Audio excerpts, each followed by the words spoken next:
ರಬಕವಿ ಬನಹಟ್ಟಿ ತಾಲೂಕಿನ ಕೃಷ್ಣಾ ನದಿಯ ಸೇತುವೆ ಕಾಮಗಾರಿ ಶೀಘ್ರದಲ್ಲೇ ಪೂರ್ಣಗೊಳ್ಳುವ ನಿರೀಕ್ಷೆಯಲ್ಲಿದೆ. ಈ ನಡುವೆ ನದಿಯಲ್ಲಿ ಮೀನುಗಾರರ ಹಾವಳಿ ಹೆಚ್ಚಾಗಿದ್ದು, ಅವರು ನೀರಿನ ಒಳಭಾಗದಲ್ಲಿ ಕಾಣದ ರೀತಿಯಲ್ಲಿ ಬಲೆಗಳನ್ನು ಅಳವಡಿಸುತ್ತಿದ್ದಾರೆ ಎಂಬ ಆರೋಪ ಕೇಳಿಬಂದಿದೆ. ಪ್ರತಿದಿನ ಈ ನದಿಗೆ ನೂರಾರು ಜನರು ಭೇಟಿ ನೀಡುತ್ತಾರೆ.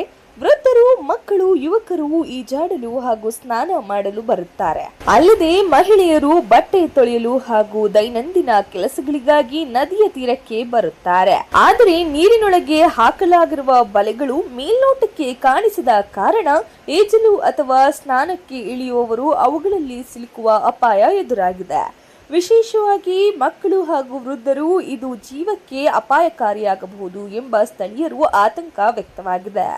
ಸ್ಥಳೀಯ ನಿವಾಸಿಗಳ ಪ್ರಕಾರ ಈಗಾಗಲೇ ಕೆಲವರು ಬಲೆಗಳಲ್ಲಿ ಸಿಲುಕಿ ತೊಂದರೆ ಅನುಭವಿಸಿರುವ ಘಟನೆಗಳು ನಡೆದಿದೆ. ದೊಡ್ಡ ಪ್ರಮಾಣದ ಅಪಘಾತ ಸಂಭವಿಸುವ ಮುನ್ನವೇ ಸಂಬಂಧಪಟ್ಟ ಅಧಿಕಾರಿಗಳು ಕ್ರಮ ಕೈಗೊಳ್ಳಬೇಕು ಎಂಬ ಒತ್ತಾಯ ಕೇಳಿಬರುತ್ತಿದೆ.